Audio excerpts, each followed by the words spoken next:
Assalamualaikum warahmatullahi wabarakatuh.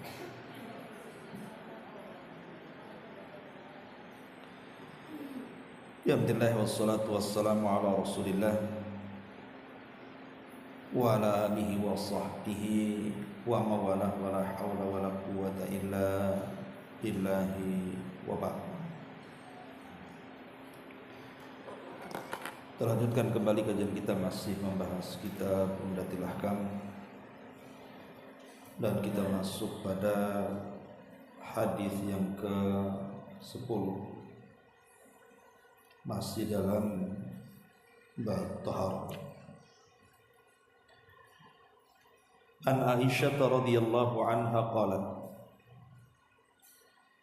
kana Rasulullah sallallahu alaihi wasallam yujibuhu tayammunu fi tana'ulihi wa tarajjulihi wa tuhurihi wa fi sya'ni kullihi. Kata Aisyah ummul mukminin radhiyallahu anha bahwa Nabi sallallahu alaihi wasallam suka mendahulukan bagian sebelah kanan daripada bagian kiri, baik ketika memakai sandal, bersisir ataupun bersuci. Bahkan dalam semua urusan Nabi SAW selalu mendahulukan yang kanan-kanan.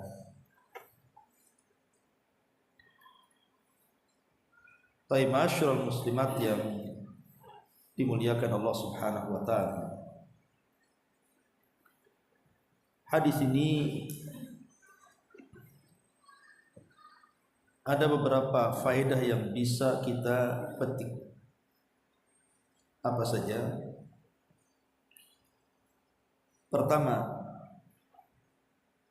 yang bisa kita ambil faedah dari hadis ini, taqdimul yamin lil asya'i thayyibati wa huwal afdalu syar'an wa aqlan wa tibban. Disyariatkan mendahulukan yang kanan untuk sesuatu yang baik-baik, dan itu hukumnya afdal berdasarkan syar'i, akal ataupun kesehatan. Kemudian yang kedua, sebaliknya daripada yang pertama, bahwa yang kiri-kiri itu lil asya'il mustaqdar, dipakai untuk perkara-perkara yang dianggap kotor, baik secara syar'i ataupun secara akal. Dari sini kita tahu tentang keutamaan menggunakan yang kanan, baik tangan ataupun kaki. Karena begini, kenapa kemudian syariat ini mensyariatkan kita untuk mendahulukan yang kanan dibandingkan yang kiri? Pertama, karena memang Nabi Shallallahu Alaihi Wasallam mencontohkan seperti itu, dan tentunya Nabi Shallallahu Alaihi Wasallam ketika mencontohkan seperti itu tidak datang dari dirinya, tapi wahyu yang memerintahkannya. Yang kedua, menggunakan yang kanan itu dalam rangka menyelisih setan. Karena dalam beberapa perkara setan itu selalu menggunakan yang kiri-kiri. Contoh ketika makan dan minum, setan itu selalu menggunakan tangan kiri untuk makan ataupun untuk minum. Jadi dengan kita mendahulukan yang kanan itu, hakikatnya kita sedang menyelisihi syaitan. Kemudian yang ketiga,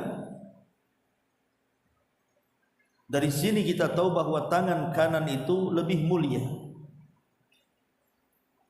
lebih terhormat dibandingkan tangan kiri. Makanya ibu ajarkan kepada anak-anak ibu, baik ketika makan, ketika minum, ketika menggunakan pakaian, celana ataupun menggunakan sandal. Perhatikan, jangan sampai kemudian anak-anak kita mendahulukan yang kiri, akhirnya jadi kebiasaan. Kemudian juga yang keempat, bahwa ini bagian daripada adab bersama manusia. Ketika seseorang bersalaman umpamanya, bersalaman, tangan ketemu tangan, kalau seandainya kita serahkan yang kiri, sementara lawan daripada orang yang salaman itu menggunakan tangan kanan,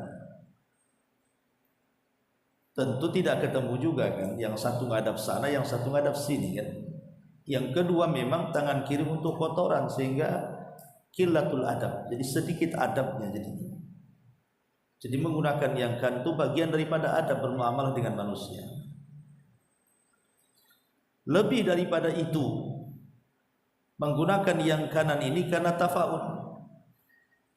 Tafaul itu artinya kita berdoa kepada Allah Azza wa Jalla, kalau di dunia saja kita mendahulukan yang kanan, maka di akhirat mudah-mudahan kita termasuk ashabul yamin, orang yang senantiasa berada di sebelah kanan.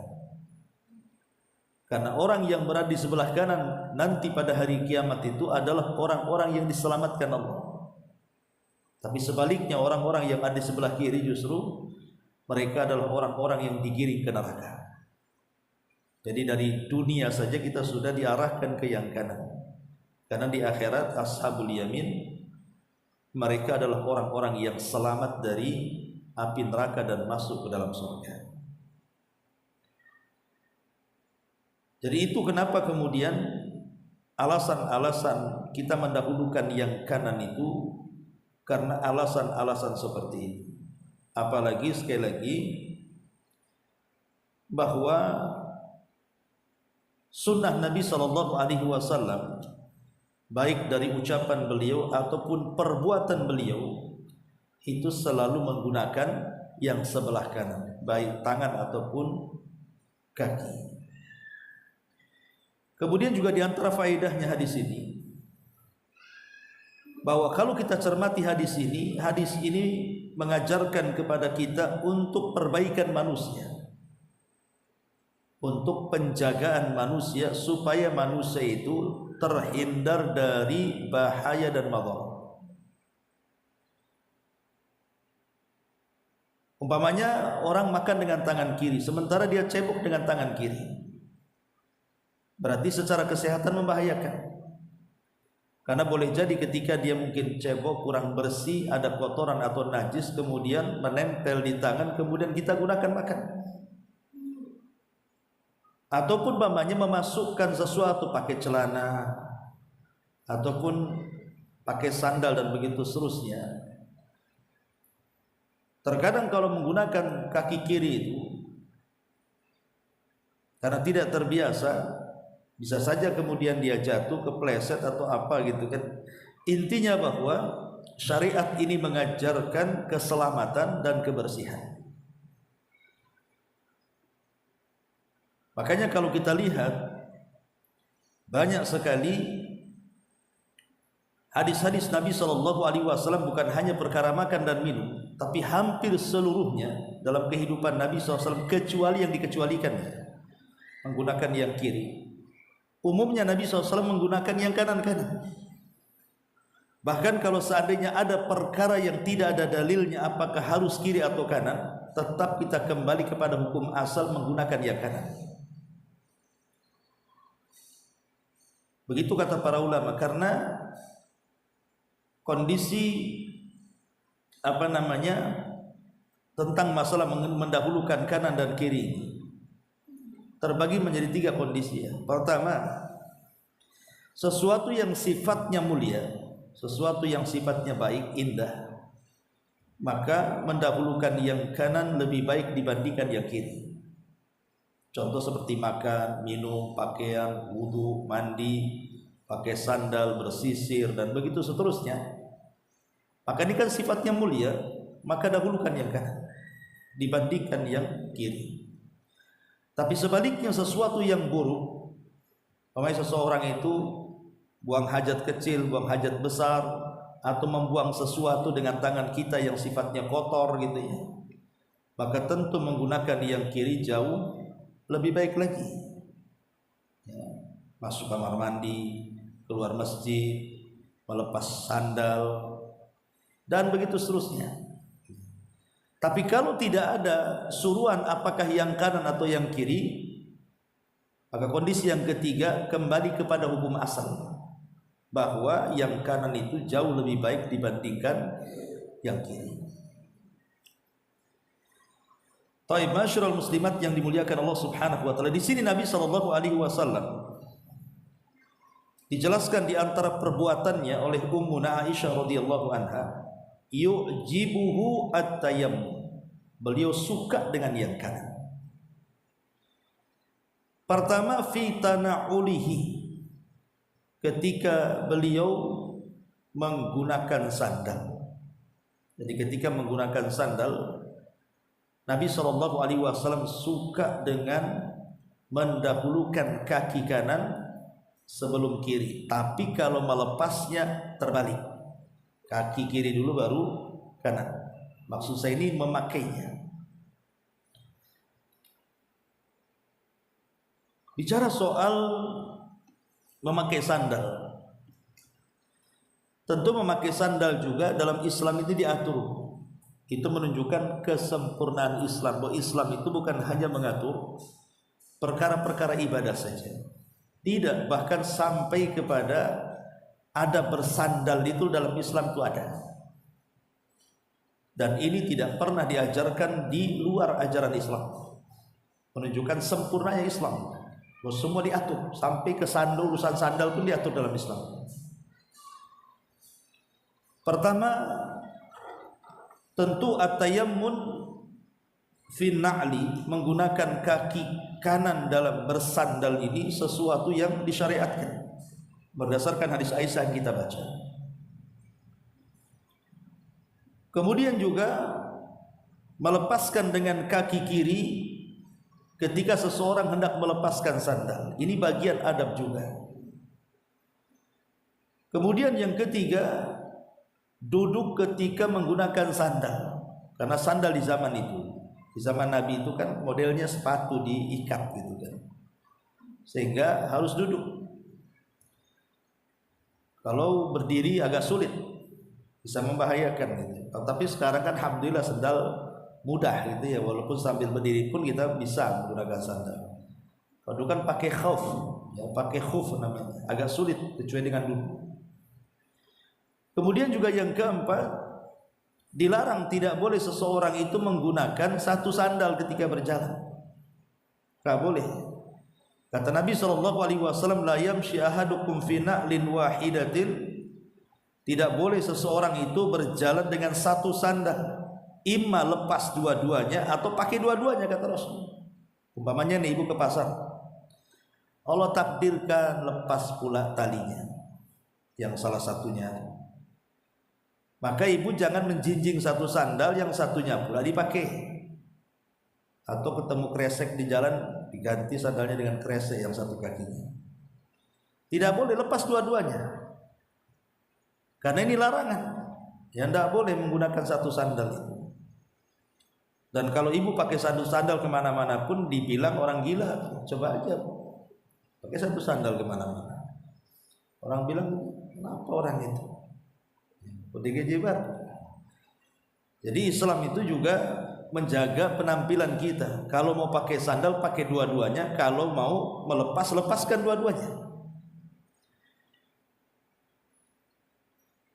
Dan kalau ibu berada di kuburan sedang berziarah, memanjakan ziarah kubur diajak suami, maka disunnahkan untuk melepas sandal. Karena Nabi SAW pernah marah kepada seorang laki-laki yang sedang menggunakan sandal melewati areal kuburan. Kata Rasul, ya sahiba sibtaini waihaka alki sibtiyatiki. sibtiyatika, wahai pemilik dua sandal, celaka, lepaskan kedua sandal. Dari sini hukumnya sunnah seseorang itu masuk ke area kuburan tanpa menggunakan sandal. Tetapi kalau kuburannya bisa dilewati, kalau kuburannya banyak duri, banyak beling, banyak paku, ya lebih baik pakai sandal kan, karena ada madarat di situ. Tapi sekali-kali pun ibu dianjurkan kalau bisa sekali-kali berjalan tanpa sandal. Jadi tidak harus mesti pakai sandal kan. Sekali-kalilah seseorang itu berjalan tanpa sandal. Intinya bahwa inilah diantara adab-adab dalam Islam tentang sandal. Lah dalam hadis yang kita bahas ini, diantara sekian adab menggunakan sandal adalah at-tayammun fi tanaulihi, berusaha untuk menggunakan yang kanan pada ketika menggunakan sandal. Kemudian ma'asyiral muslimat yang dimuliakan Allah Subhanahu wa taala, kemudian yang kedua watarajjulihi. Tarajjul itu artinya penyisir. Sebagian para ulama seperti yang dijelaskan Al-Hafidz Ibnu Hajar Al-Asqalani ketika beliau memaknai makna tarajjul. Makna tarajjul adalah menyisir rambut kepala, termasuk juga dengan janggut, dengan cara meminyaki keduanya. Dikasih minyak gitu ya. Itu disebut tarajjul. Supaya lebih rapi lagi maksudnya. Karena ada rambut-rambut itu yang susah diatur, centang perenang ke sana kemari disisir tetap saja ke situ gitu ya.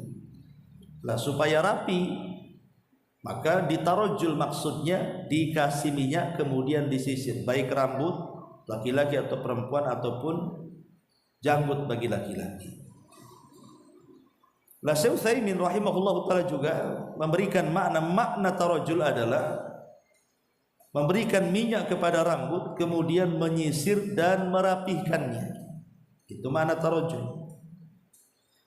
Dan Syekh Abdul Razak beliau mengatakan juga tarajjul adalah menyisir rambut, membersihkannya, kemudian memberikan perhatian khusus padanya. Artinya kalau di zaman sekarang ada perawatan lah namanya rambut itu. Kenapa kita harus merawat rambut Bu? Karena Nabi SAW mengatakan man kana lahu sya'run falyukrimhu, kata Rasul. Siapa yang memiliki rambut hendaklah memuliakan rambutnya. Dengan cara tadi menyisir, ngasih minyak, merapihkan atau ke salon gitu ya. Itu bagian daripada tarajjul artinya. Tapi masalahnya harus dipahami, menyisir bagi perempuan mungkin sebuah kewajiban karena berkenaan dengan kecantikan masalahnya. Sebab kalau wanita jarang menyisir itu jadi menambah ataupun mengurangi kecantikan dia. Tapi masalahnya laki-laki. Apakah laki-laki dibolehkan menyisir tiap hari? Ibu mungkin yang pernah hidup di tahun-tahun belakangan kan itu ya. Kalau zaman dulu anak-anak muda bergaya itu biasanya bawa sisir kan Bu. Bukan dompet yang dibawa, itu sisir. Sisir itu ditaruh di belakang. Sisir kecil, kalau sisir gede ya enggak lah. Biasanya itu di kemana-mana bawa sisir tuh. Tetapi pertanyaannya, apakah laki-laki boleh menyisir tiap hari? Karena ada larangan dari Nabi SAW. Naha Nabi SAW anit tarajjuli illa ghibah. Nabi SAW itu melarang tidak boleh menyisir kecuali dibuat jarang-jarang. Kalimat ghibah, Imam Ahmad memberikan catatan, maksudnya ghibah di sini artinya yauman wa yauman. Jadi sehari menyisir, sehari tidak, atau sehari memberikan minyak, sehari tidak. Makanya dalam hadis yang lain juga sama gitu ya. Karena Nabi SAW yanhana anil irfahi qulna wa mal irfah qala at-tarajjul kulla yaumin. Nabi SAW melarang kita untuk irfah. Kami bertanya apa itu irfah? Maka Nabi SAW menjawab menyisir sepanjang hari, pagi siang sore malam, pagi siang sore malam, nyisir terus ya. Maka itu dilarang dalam Islam. Makanya kata Al-Imam Asy-Syaukani rahimahullahu tadi yang mengatakan wal haditsu yadullu ala karahiyatil ishtighali bitarjih fi kulli yawm li'annahu naw'un minal irtifah wal irtifa al istikthar minaz zinati wa alla yazal yuhayyi'u nafsah.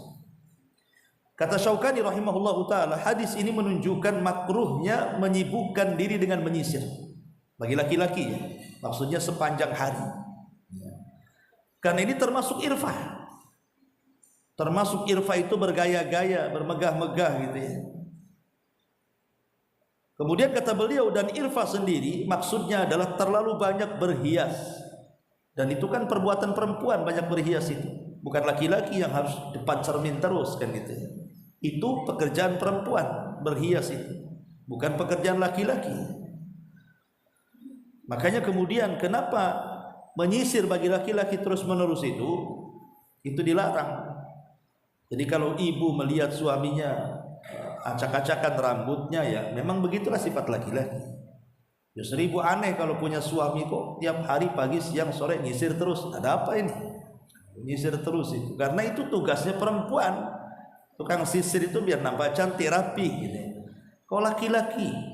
Ya, makanya kenapa secara umum Nabi SAW sampai mengatakan la'anan Nabi SAW al-mutasyabbihina minar rijali bin nisa. Rasul melaknat laki-laki yang menyerupai wanita ataupun sebaliknya. Di sini maka harus diperhatikan bagi laki-laki, boleh kita sebagai laki-laki menyisir, tetapi jangan seperti perempuan menyisir yang intens hampir setiap hari, karena walaysa dzakaru kal untha. Laki-laki itu tidak sama dengan perempuan. Masyarul muslimat yang dimuliakan Allah Subhanahu wa taala. Tetapi yang ingin saya sampaikan di antara adab menyisir itu, pertama memuliakan dari rambut sebelah kanan. Ibu kalau menyisir, maka dahulukan sebelah kanan dulu. Sebelah kanan dulu disisir sebelah sini. Kalau sudah rapih baru ke sebelah kiri. Begitu adabnya. Kalau memulakan dari sebelah kiri, hukumnya makruh. Tidak haram tapi makruh. Bagaimana Ustaz kalau kiri kanan? Ya nanti sunnah makruh nanti gitu jadinya. Maka sebaiknya yang kanan-kanan saja. Kemudian yang kedua, termasuk juga di antara adab menyisir itu adalah memberikan minyak rambut. Merapihkannya, kalau tidak ada minyak ya pakai air lah. Supaya apa? Supaya tidak acak-acakan ya. Kemudian yang ketiga, termasuk apabila ibu ke salon mencukur rambut, ataupun bapak-bapak juga sama, kalau datang ke salon mencukur rambut, minta bu kepada tukang cukurnya, tolong dahulukan sebelah kanan, potong dulu sebelah sini, tapi habis itu jangan ditinggalkan, sebelah kirinya potong juga. Jadi di sini menunjukkan bahwa tidak boleh mencukur sebagian dan meninggalkan sebagian. Dalam bahasa hadis disebut kozak, tidak boleh kozak. Maka ibu kalau punya anak kecil kemudian dibawa ke tukang cukur, jangan disisakan di depan jambul. Kalau zaman dulu biasanya sengaja anak itu dibotakin sebelah sini, jambulnya pula dibiarkan di depan. Tidak boleh, itu kozak. Kozak itu dicukur semuanya. Kalau mau dibiarkan semua, kalau mau dicukur semua. Karena lihat anak-anak zaman sekarang ini sudah bagus-bagus nih rambut nih, ya dicukur kayak tentara gitu, disisakan hanya berapa senti saja. Nanti dicuak pula di sini. Mau ngapain dicuak-cuak di situ? Biar keren-keren dari mana? Islam tidak mengajarkan seperti itu. Jadi kozak dilarang, tidak boleh mencukur sebagian dan meninggalkan yang lainnya. Termasuk juga tidak boleh berlebih-lebihan. Tidak boleh sampai berlebihan mengurus rambut dan menyisirnya. Sampai ada orang yang pengen bagus rambut itu sampai menghabiskan biaya banyak, berlebihan. Ya, sampai kemudian diwarnai dengan berbagai macam warna dan pokoknya dia perhatikan rambutnya saja. Nggak boleh, secukupnya saja kalau mau merawat rambut. Nggak boleh berlebihan. Karena biaya untuk perawatan yang harusnya untuk yang lainnya habis di situ. Nanti takutnya masuk kepada israf, membelanjakan kepada sesuatu yang dihalalkan tapi berlebihan. Dan Allah melarang tidak boleh israf. Innallaha la yuhibbul musrifin. Allah tidak suka dengan orang-orang yang israf. Orang-orang yang membelanjakan tetapi berlebihan dalam belanjanya. Kalau mubadzir itu orang yang membelanjakan sesuatu yang diharamkan Allah Subhanahu wa taala. Ini yang kedua, fi tanaulihi wa tarajjulihi. Kemudian yang ketiga, wa tuhurihi. Dan juga dalam bersuci. Nabi sallallahu alaihi wasallam selalu mendahulukan yang kanan. Dalam bersuci, Nabi SAW selalu mendahulukan yang kanan. Karena Nabi sallallahu alaihi wasallam mengatakan saat salah satu putri beliau meninggal dunia, kemudian dimandikan, maka Nabi SAW memerintahkan kepada orang yang memandikan putrinya ini, apa kata Rasul? Dahulukan yang kanan dulu. Kata Nabi SAW, dahulukan yang kanan dulu ketika memandikan Zainab putra beliau, sebagaimana dinyatakan Ummu Atiyah radhiyallahu anha.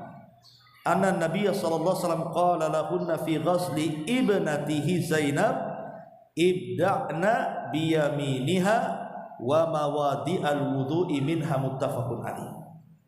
Kata Ummu Atiyah, Nabi SAW berkata kepada mereka para pemandi jenazah putrinya Zainab itu, dahulukan yang kanan-kanan dan tempat-tempat anggota wudu. Menunjukkan bahwa dalam toharoh harus mendahulukan yang kanan. Termasuk ibu sedang wudu ya tangan kanan dulu 3 kali baru tangan kiri, kaki kanan dulu 3 kali baru kaki kiri, gitu ya.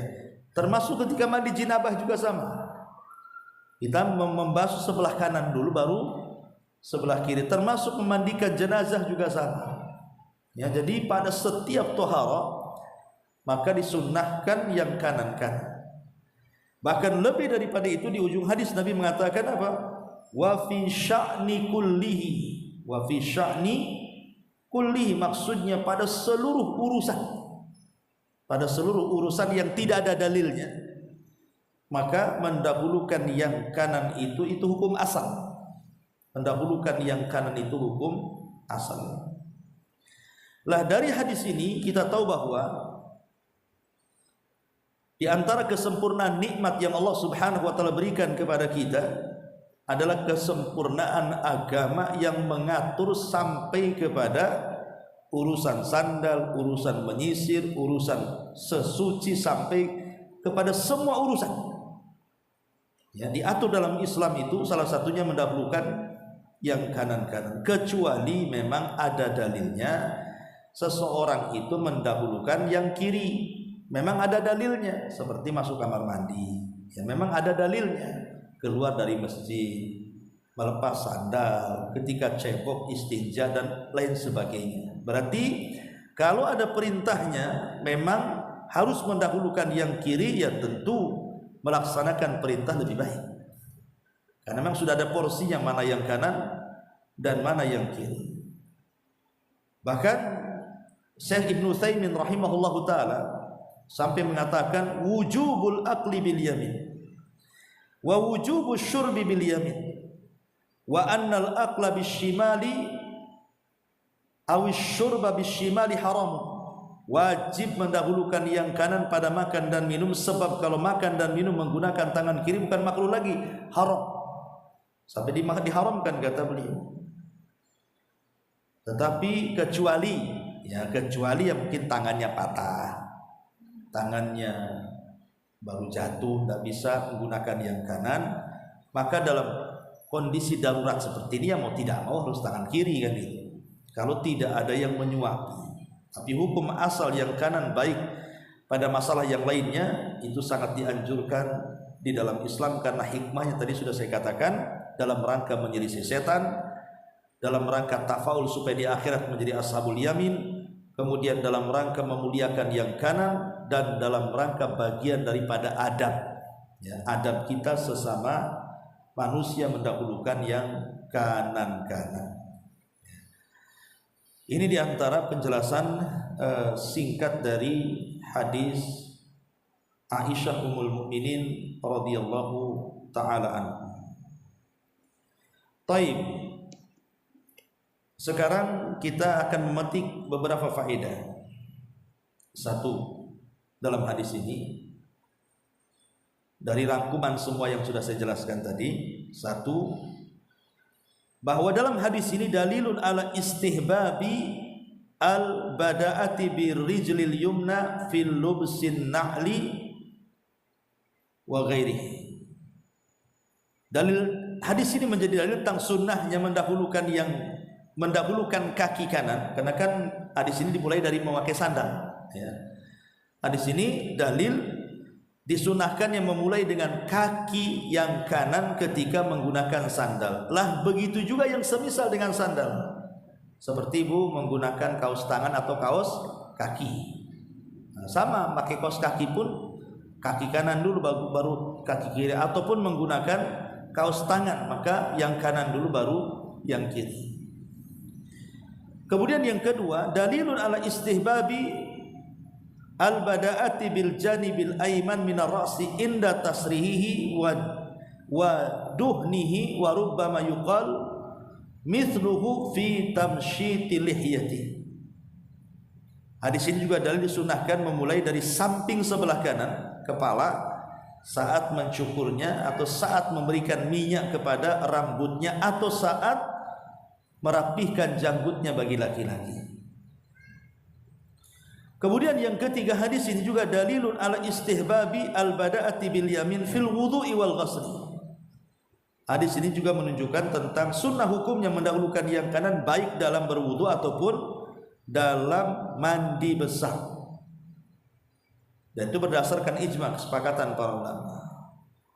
Kemudian yang keempat, bahwa Aisyah Ummul Mukminin mengatakan yuhibbu tayammun fi sya'ni kullihi, bahwa Rasul senantiasa suka dengan yang kanan-kanan pada setiap perkaranya, ya dulu ala masyru'iyati al-bada'ati fil yamin fi kulli syai'in, bahwa hadis ini menunjukkan pada segala sesuatu hal kalau memang tidak ada dalilnya apakah harus menggunakan kanan atau kiri, maka kembali kepada hukum asal menggunakan yang kanan itu jauh lebih baik lagi.